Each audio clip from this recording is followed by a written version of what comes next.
Breaking news, Mitch McConnell speaking live on the Senate floor on this matter now. So let's remember what we're talking about. In light of the urgent humanitarian and security crisis on our border, the President is requesting $5.7 billion for physical barriers and border security. For some context, that's just about one-tenth of 1% of federal spending. 1/10 of 1%.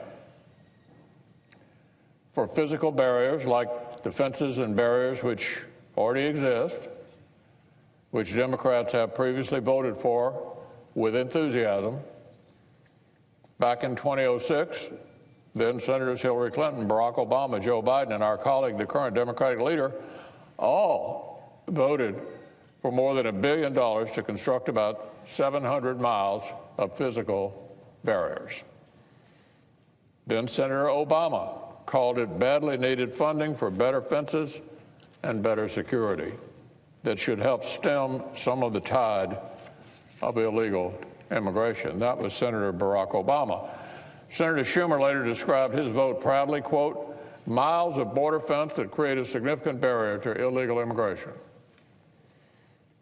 As recently as 2015, Secretary Clinton boasted, quote, I voted numerous times to spend money to build a barrier to try to prevent illegal immigrants from coming in. That's Hillary Clinton.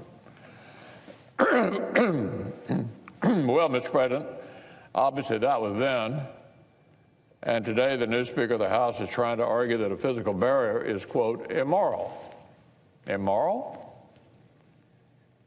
Today, my friend, the Democratic leader is proposing to add a Senate shutdown to the partial federal government shutdown and block even more of the people's business, all to avoid more of what he already voted for. Maybe the Democratic Party was for secure borders before they were against them. Or maybe they're just making it up as they go along. Or maybe they are dead set on opposing this particular president on any issue, for any reason, just for the sake of opposing him. Now look, walls and barriers are not immoral. How silly. Enforcing our laws wasn't immoral back in 2006, when then Senator Clinton, then Senator Obama, and our friend, the Democratic leader, were proud to vote for physical barriers. The only things that have changed between then and now are the political winds and, of course, the occupant of the White House. So this is no newfound, principled objection. It's just political spite, a partisan tantrum being prioritized over the public interest.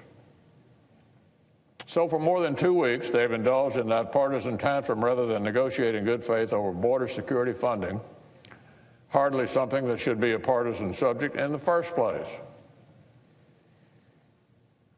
They put that partisan tantrum ahead of keeping a quarter of the government open. And now they're saying their partisan tantrum is more urgent than pressing legislation that concerns our alliance with Israel and the Syrian civil war. Well, look, Mr. President, I hope that isn't the case. I hope that our Democratic colleagues don't pile on even more pointless obstruction. I hope they don't block the Senate from turning to this important legislation, by the way, that they support. We'll find out later today. We all know what is necessary to move past the funding impasse, a negotiated solution that can pass the House, earn 60 votes here in the Senate, and gets a presidential signature.